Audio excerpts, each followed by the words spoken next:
Good afternoon. Who haven't I said hello to? I didn't get. Is that Paul? Are you Paul? Chris. Chris. Okay, nice to meet you. David Johnson. We've met everyone else. One more fellow coming in. Alrighty. So, guys, thanks for coming along. Now, I just wanted to say I am hooked up to a microphone and I have got a video camera there, guys. So, I hope that no one objects to the backs of your head being filmed. Is that okay? Because I've just got to do a presentation on video.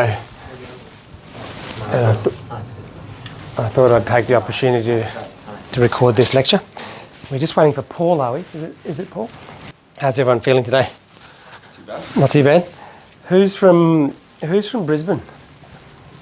Brizzy? Yep. And Sunshine Coast, I would imagine? Or where? I'm from England.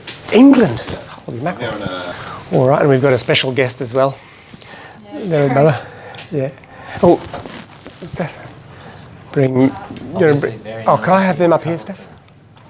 Yeah, she's pretty good. Send Paul in because we're going to crack on. Here he is. Hello. Paul, lucky last. Just flick that door shut for us, Paul. Thank you, mate.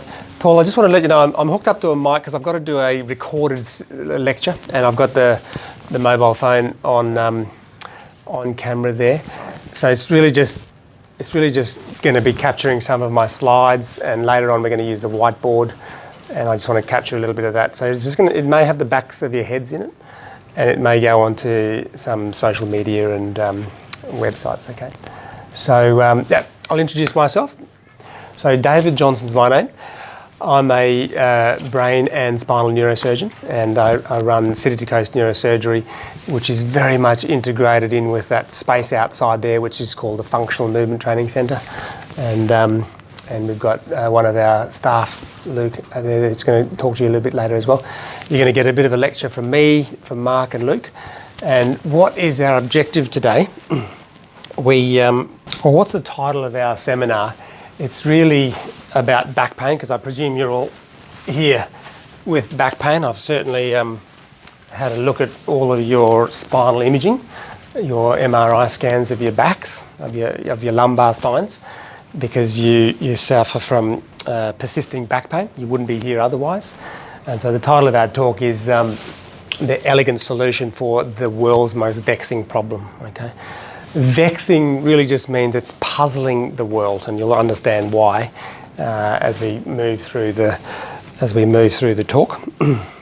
And what are our objectives, our goals? We want to educate you about your back pain. That's absolutely paramount. That you understand why you're feeling pain, and you understand what pain means, and you understand what the real cause of your pain symptoms are. Because I see patients every day of the week, and Mark's the same. People will have months, years of back pain, and I ask them this typical question as to what is actually causing your pain, and they really have no idea, or they'll say something like, it's because of my bulging disc.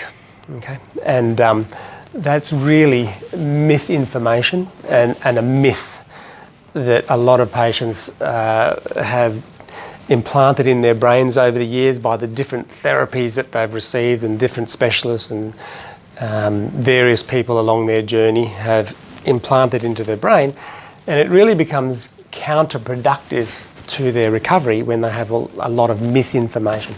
So we need to dispel some myths. Okay. Once you understand your pain, and once you are more knowledgeable about your back, we then need to give you a solution. Okay, so that's what we refer to as the roadmap. There's no point having all this knowledge if, okay, well, I know now why I've got pain, and I know what's causing my pain, but what do I actually do now to get rid of the condition? So back pain symptoms are ubiquitous and indiscriminate, and very, very costly on our society, okay? And what do I mean by indiscriminate? A lot of people think that they have back pain because they're sedentary, okay? or because they might be overweight, they might have been told that they have weak core stability or core strength. Okay, you've probably all been told you've got to strengthen your core, etc. They feel tight across their back. Or a lot of people are told that they have back pain because they're just getting old. And going hand in hand with aging is degeneration and therefore pain. Okay? But the advice then becomes, if you believe that these are the causes of your pain, the advice that you will receive is going to be, okay, well, get active, lose some weight, strengthen your core with things like Pilates or planking or various gym-based programs. If you're feeling tight in your back, I'm sure you've received some form of manual therapy, because the releasing of tightness. And if you're elderly, people have just said, you know, take some tablets and don't do things that hurt you. If it hurts you to play lawn bowls, don't play lawn bowls anymore. If it hurts you to go for a bushwalk, don't go for a bushwalk anymore. And that's not really what we're about, because if we ask that question, does inactivity cause back pain? Does being overweight cause back pain? Does having a weak core cause back pain? Does having tight muscles, tendons and ligaments cause back pain? Is age and wear and tear the cause of back pain? There is no scientific evidence that that is the reason for back pain, because we know full well that people have back pain and they're already active. Okay, so I can have an Olympian with back pain. I can have a triathlete. I've got one of the Noosa triathlon champions who's a back pain patient of mine. So you can't say that his back pain is because of inactivity. I've got people who are very large and overweight with back pain, and I've got people who are very skinny and underweight with back pain. Okay, I've got people who have never done any core strength work who have back pain, and at the same time I've got people who go to the gym every day and have got really ripped abs and a massive amount of core strength, and they have back pain. So what I'm trying to point out by this slide is until you actually understand what the discriminator is, a lot of the messages that you're getting are actually incorrect. Because in clinical practice, we see this every day. I'll see someone who's a bank manager with back pain, and then I'll see a brickies labourer with back pain. So hang on, I cannot therefore say being a sedentary bank manager is the cause of your back pain. And I also can't say that being a brickies labourer is the cause of your back pain. I'll see someone who's skinny and lean who has pain symptoms, and then I'll see someone who's overweight and has back pain symptoms. So that it's a unsound philosophy or paradigm to say to someone who's got a weight problem or something, one of those other elements, to go and sort that out, when you know that that's not actually the discriminator that causes their pain symptoms. All right, I've got a special slide here just dedicated to degeneration. We know that people can be elderly and have heaps of degeneration, okay, like that, heaps of degeneration. And degeneration just means just the natural aging, wear and tear on the spinal integrity. Just like this is degeneration of the skin. It's normal. If we can accept that that's normal, then we can accept that degeneration of the spine is normal too. It's not a magical structure that doesn't degenerate. All parts of our body degenerate. Our eyes, our hearing, our skin, our discs, our joints, they all degenerate. There's no special part of our body. And we know that people can degenerate and have absolutely no back pain.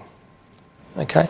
And we know that people can be young and have a perfectly normal scan. So I saw 3 people today with perfectly normal scans that were suffering back pain. So it does not make sense to say that degeneration is the cause of back pain. Degeneration is not the discriminator. There is something else that is driving the pain symptoms. There's something else that's driving that. And we can say that there is a biomechanical reason that we will create mechanical stress on our spinal structures, and that biomechanical stress transforms into biological inflammation. Biological inflammation manifests with pain symptoms. Okay, so what we want to do is we want to reduce the likelihood of you developing biological inflammation in your tissues. So you can have a degenerate spine with no inflammation and be pain-free. You can have a very young, normal-looking spine with lots of biomechanical stress and lots of inflammation and be suffering chronic pain symptoms. Okay, and if we think about movement as being the driving force for mechanical stress, we can see that you can move like this, which is very proficient, or you can move like this, which is dysfunctional, and now you start to put the puzzle pieces together to work out what the actual cause is that drives your pain symptoms. Okay? So degeneration is a little bit like having high fire danger prairies or bushland. Okay? There's no problem with having degeneration.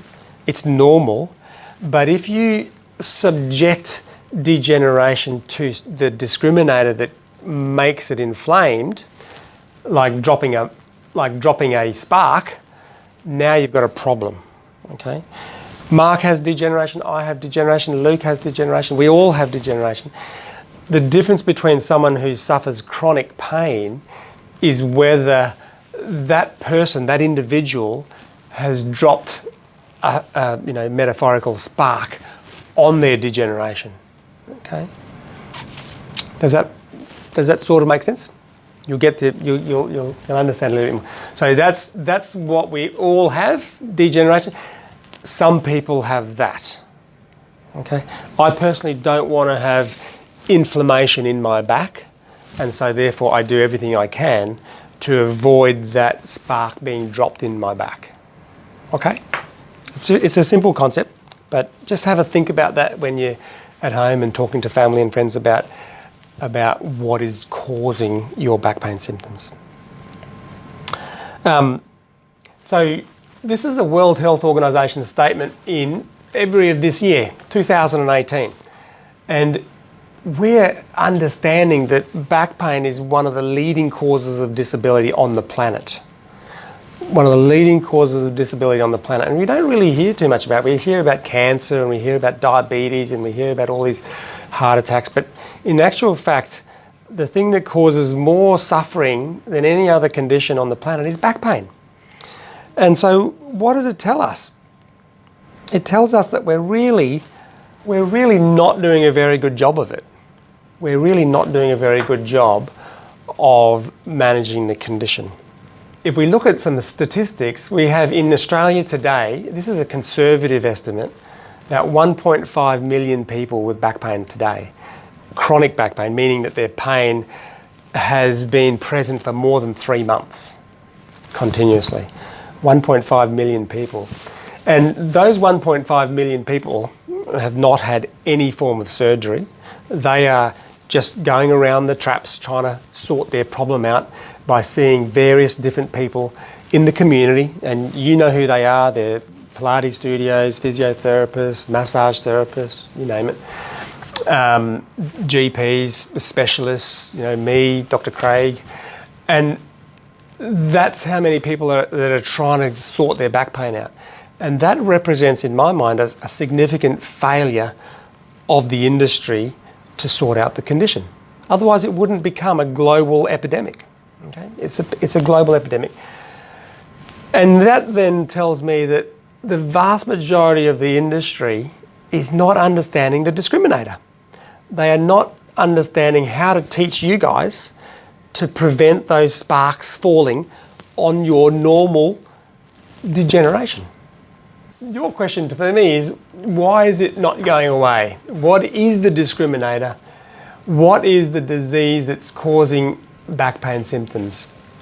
It's primarily a functional movement disease. That's the first thing that goes wrong, is our movement proficiency. And then after movement proficiency sets in, we then start to get these secondary things developing, inflammation and then structural breakdown of the spinal integrity. A lot of people will say that my diagnosis is bursitis or tendonitis or arthritis or a disc bulge. Okay, these are your downstream problems. These are your secondary dominoes to fall over. And I do surgery for this. I do surgery for this. Mark would probably do some treatments for this and this and this. Okay, but if you only target these downstream dominoes as your treatment and you don't fix this up, you're going to continue to have to keep treating those downstream problems. It makes logical sense to also involve something that stops the first domino from falling over. Okay, and if we conceptualize that movement dysfunction is the first domino to fall over, we can now start to develop a treatment plan that is very focused and specific on stopping that domino falling over. I thought we'll just bring the whiteboard out and go through your history so that you can tell me a little bit about your condition. And we're going to just break it up like this, and as we evolve this, it'll help create a clear picture as to what the message that we're trying to get across. So let's break it up to, say, symptoms, and we'll just mix them all up. So maybe start with Emma. Like, can you list off some of the symptoms that you're getting? My biggest symptoms is neurological pain. You're getting neurological pain? Different types of pain. So like sometimes it's like my toes go numb, or Okay. I'll just get. So let's just use symptoms. Let's not use neuro, because you don't know that, right, Emma? So unless someone's told you that, and it may or may not be right. So do you have numbness? Yep. Whereabouts? Toes. Toes? Anywhere else? Just both sides, left and right? Yeah, both sides. Bilateral? Like tingling, Tingling? pins and needles, that type of thing. Is it always in the same spot, or is it It in? just varies It varies? Yep. Yeah, varies. from side to side. Okay, it goes from side. Sometimes it's left, sometimes it's right. It's variable. And so when you said the word neurological, does that mean that it feels like there's a nerve compressed? I did have that, so I've had a discectomy at L5S1. Yep. But since the surgery 3 years ago, Yep. it's obviously never been the same. Yeah, so you've had a discectomy. Yeah. Excellent. So that's another symptom. Needing a discectomy is sort of like a symptom and a treatment. Yeah, so I don't get that, like that was terrible. Like, Yeah. all of that. That was the shooting, Yeah. horrible stuff. Yeah. Sometimes I get a little bit of shooting pain and stuff like that, but Yeah. yeah. And any pain symptoms across the belt line? Yeah, so my hips get more sore than my actual lower back. Hips being here, or hips being down here, back there. Yeah. Okay, the side. The thing is, because I've had 2 babies in the process, Mhm. I don't really know, like, Yeah. in my SIJ, I don't really, so there's a few things. Okay, so there's a whole numbness, tingling. Sometimes it's left, sometimes right. That's reassuring to me that it's variable, because if a nerve is compressed, it's always on one side. Yeah, so I've had Yeah. And so, But I don't know why I get on the other side. yeah, no, that's right, exactly. So we want to dispel that myth that there may still be a nerve root that's compressed, because otherwise, if there's a nerve root compressed, that means the thing that's compressing the nerve is going, oh, today I'm going to compress the left, right. Today I'm going to compress the right. Now I'm going to press the little toe. Now I'm going to press the outside toe. It's highly unlikely. I don't know of any condition that would move around like that. But there's another. That doesn't mean you're not. That's a good thing. You're feeling it. I'm not disputing that you feel that. Yeah. But we have to understand what the discriminator is that's driving that. Okay, Paul. Would be like dull ache. Left. And not the same in terms of the tingling, Dull ache. that sort of stuff. And but I can certainly relate to the cramping, like that. It feels like around the hips and like Cramping, tightness. yeah, like when things get real bad, stuff like the hips will cause more pain than the actual back. The back will be aching, but laying on the side, that sort of thing will be unbearable. And I guess it sort of feels like I've got rockets strapped to me when it gets real bad. And in the groin region too. Yeah, like sometimes, like nowadays it's a lot better than it was like 6 months ago, but yeah, like particularly, it almost feels like it's a band.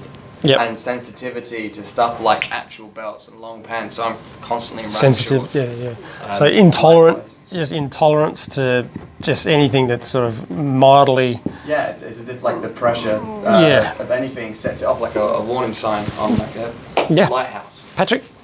Yeah, just like a pretty constant dull ache, like all Across the back, both sides. Belt line ache. Pins and needles every now and again, moving down into the glutes. Yeah. Glute.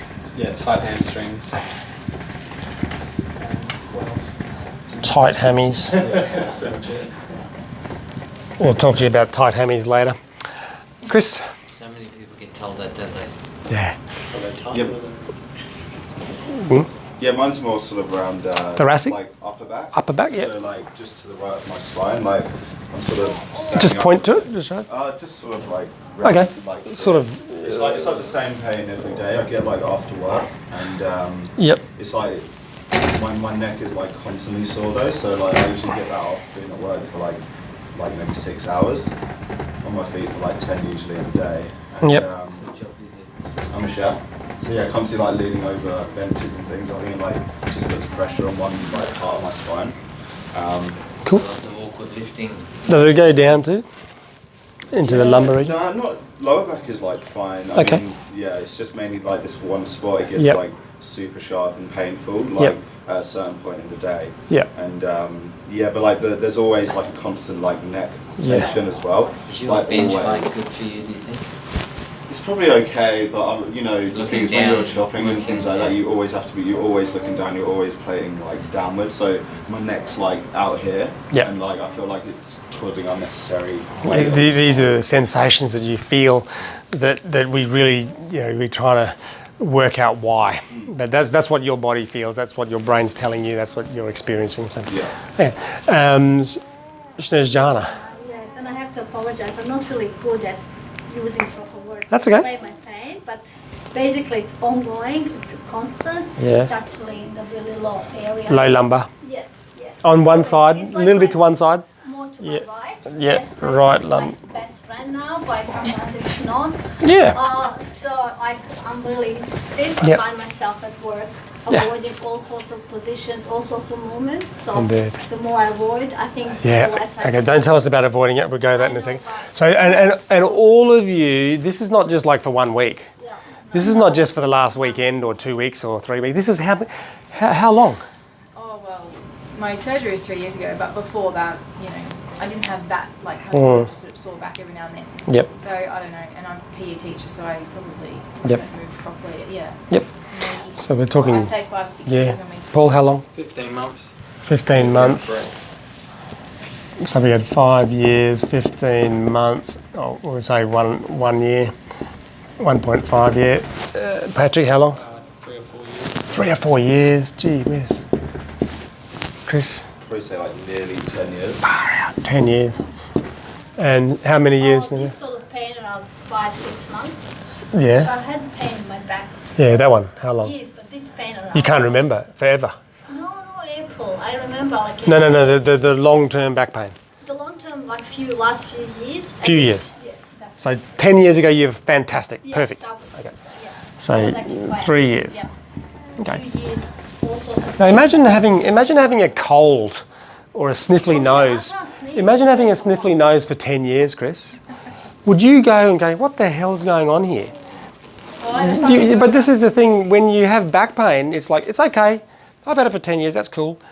But if you had sniffly nose or a red eye or a, drooling saliva from your mouth, you'd go, what the hell's going on? This is a bit ridiculous, 10 years of drooling mouth.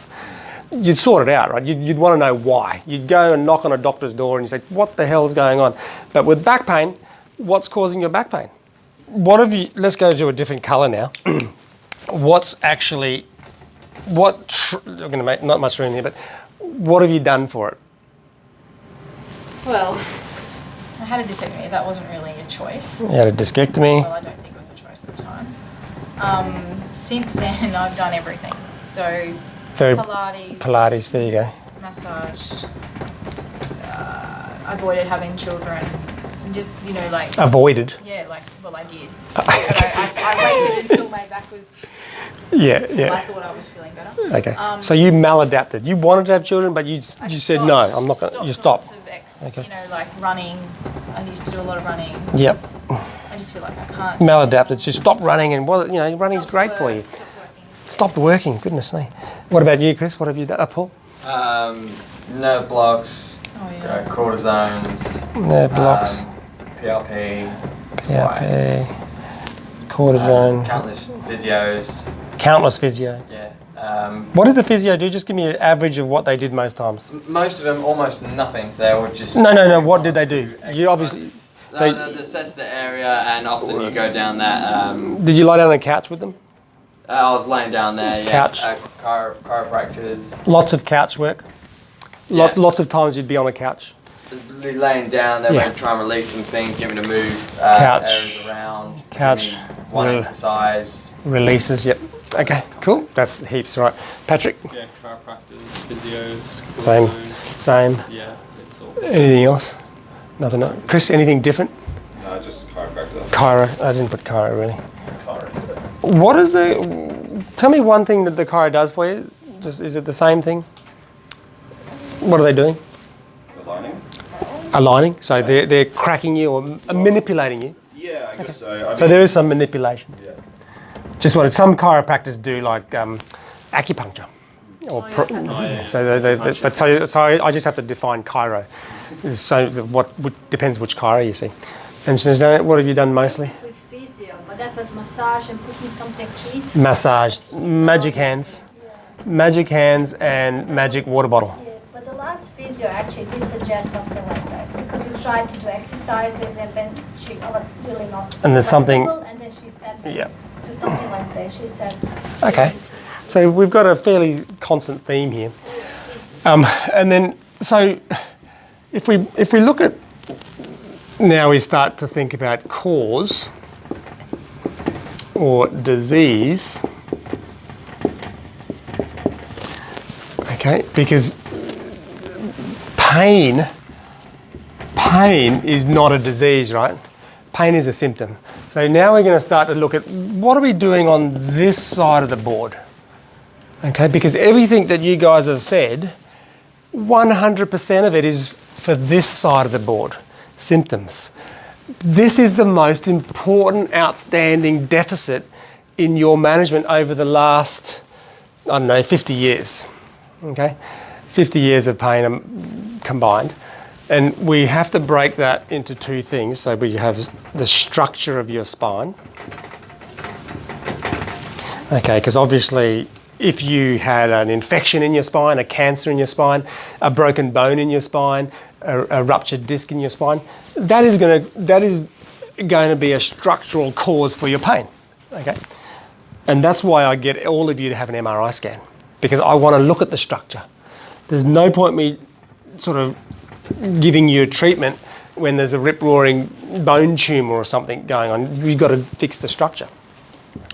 And then the other thing that drives or is the cause for pain is the function. Okay, and they are very closely interrelated. If I have a structural problem, I will have difficulty functioning correctly. If I have poor function, I will develop structural breakdown. So they're interrelated.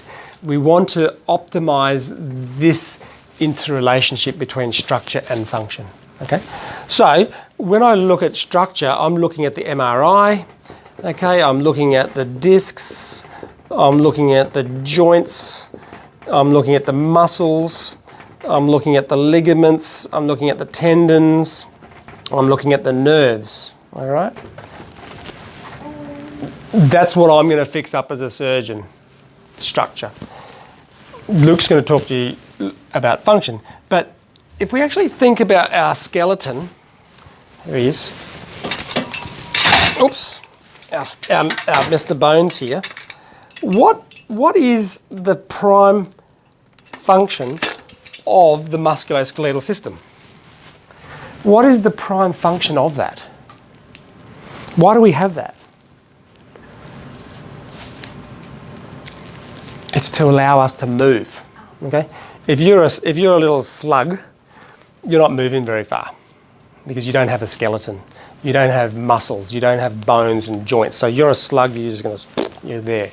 Okay, so the skeleton is to allow us to move. Now, if we've got a problem with the function of the skeleton, because the spine, this is our axial skeleton, if there is a problem with the function of the skeleton, and our primary goal of having a skeleton is movement, what is the dysfunction?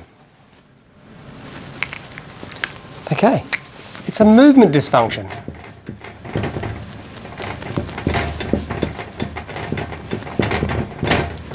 Boom. Okay, so if I MRI all of you, and I'm going to show you MRIs later, and I can say to you guys, it's pretty good, it's not too bad. It's not devastatingly broken, there's no cancer, there's no fracture, there's no infection, there's no spinal cord compression, there's no nerve root compression. If I say that, I can give you a tick here, okay? I'm going to give you like maybe a B plus or something. Maybe not an A, because you've all got a bit of degeneration. Okay, it's very rare that I give people an A for their spine. But if this is a tick, this is the outstanding problem, okay? And so I want to focus all my attention to eliminating movement dysfunction, okay? Because that is the driving, this is not really a driving factor anymore, but this is the most powerful driving factor that's creating the disease, that's creating the symptoms, that's creating all that stuff that you guys said, okay? And the problem is that everything that you did here, everything, not one thing does anything for that. All right? And so all of these treatments are trying to sort this out, but it's going to fail, because if you only have a symptom-based approach, you're ultimately going to fail. These things down here do a big fat 0 for movement dysfunction, okay? So that's what I wanted to explain there. And this tends to be the pattern that people develop with their pain. They have a little bit of pain, it gets pretty bad, they get better again, comes down, gets worse again, gets better, gets worse, gets better. And as time goes on, they sort of spend more time down here, okay? And when they get better, they don't really get fully better. They sort of, they're never as good, and then they have another, and it becomes more frequent. And then you're living in chronic pain, okay? And these are the points of performance that we want to actually teach you. When it comes to eliminating movement dysfunction, we want to teach you how to maintain hip-centric rotation, how to maintain a neutral spine position, how to engage what we call the posterior kinetic chain, which is right here, that's dissected out of a cadaver. That is the posterior kinetic chain. We want that structure to be healthy because it helps to maintain all of these other factors, and we want you to move within your proficiency limited range of motion. As you continue to move well, that range of motion becomes greater and greater. Okay, so then your ability to do things in life becomes greater and greater. Your functional capacity becomes greater. In the beginning, you may not be able to get that down to a full squat, but eventually that does develop naturally. And what does our research show us? We are getting pretty darn good results. So people like yourselves who have had pain for many, many years, when they learn how to eliminate movement dysfunction, will generally improve their disability scores, what we call the Oswestry disability scores or index, will usually halve those in 8 weeks by just retraining movement proficiency. Okay? Retraining movement proficiency. We don't ever touch your back. We don't ever give you traction or chiro or adjustments. We're 100% focused on optimizing the skill of movement. Okay? All right, and that's what a trace looks like of someone who's dysfunctional. When we put movement recording devices on people's backs, that's what it looks like. After they've done our program, that's what their trace looks like. It's entirely different. And going hand in hand with that is that symptomatic improvement, because we've actually now eliminated the disease. We've eliminated the disease, therefore the symptoms reduce, and therefore you restore functional capacity. Okay? And we transform patients from being a back pain patient to being a healthy person and then becoming super athletic. So these are all my back pain patients that are now returned to athleticism. That a lot of them thought that they could never ever dream of becoming an athlete again. Okay? That's the standard, that's the natural progression. So this was on the internet not too long ago, in a very widely read article, telling patients that back pain can't be cured. And it's absolute garbage. Because we can eliminate the root cause. I'm not just giving you symptom-based treatment, I'm eliminating the root cause of your pain. All right, good. I think that's probably sums it up for me. I'll let Mark introduce himself and then Luke.